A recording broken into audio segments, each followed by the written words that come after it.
ಬಂಗಾರದ ಬೆಲೆ ಇರುವ ಕೆಂಪ ಸುಂದರಿಗೆ ಕಳ್ಳರ ಕಾಟ, ಕೇಳೋರ್ ಯಾರೂ ಇಲ್ಲ, ರೈತರ ಗೋಳಾಟ. ಕುಂದಗೋಳ ತಾಲೂಕಿನ ಮೆಣಸಿನಕಾಯಿಗೆ ಬ್ಯಾಡಗಿ ಮಾರ್ಕೆಟಿನಲ್ಲಿ ತನ್ನದೇ ಆದ ಕಾರದ ಕದರ್ ಮತ್ತು ಏಷ್ಯಾ ಖಂಡದಲ್ಲೇ ಹೆಚ್ಚಿನ ಬೇಡಿಕೆ ಇದೆ.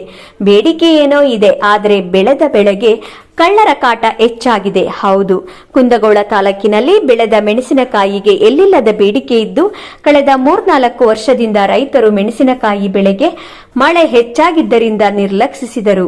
ಆದರೆ ಈ ವರ್ಷ ಮೆಣಸಿನಕಾಯಿ ಬೆಳೆ ಕಳೆದ ವರ್ಷಕ್ಕಿಂತ ಹೆಚ್ಚಾಗಿ ಬೆಳೆದಿದ್ದಾರೆ. ಆದರೆ ಅಲ್ಪ ಸ್ವಲ್ಪ ಮಳೆಗೆ ಸ್ವಲ್ಪ ಮಟ್ಟಿಗೆ ಇಳುವರಿ ಬಂದಿದೆ.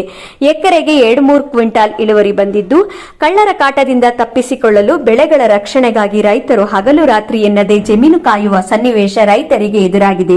ಇಲ್ಲಿನ ಮೆಣಸಿನಕಾಯಿಗೆ ಕ್ವಿಂಟಾಲ್ಗೆ 60,000ರಿಂದ 80,000ದವರೆಗೆ ಬಂಗಾರಕ್ಕಿಂತ ಹೆಚ್ಚು ಬೆಲೆ ಇದ್ದೇ ಇದೆ. ಆದರೆ ಇದಕ್ಕೆ ಈಗ ಕಳ್ಳರ ಕಾಟದಿಂದಾಗಿ ರೈತರು ಕಂಗಾಲಾಗಿ ಹೋಗಿದ್ದಾರೆ.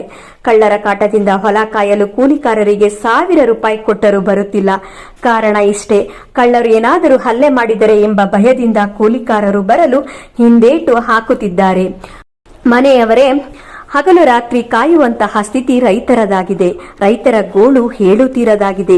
ಒಟ್ಟಿನಲ್ಲಿ ಸರ್ಕಾರವು ಇದರ ಬಗ್ಗೆ ಗಂಭೀರ ಚಿಂತನೆ ಮಾಡಿ ರೈತರ ಹೊಲದಲ್ಲಿರುವ ಬೆಳೆಗಳ ರಕ್ಷಣೆಗೆ ಸೂಕ್ತ ಕ್ರಮ ಕೈಗೊಳ್ಳಬೇಕೆಂಬುದು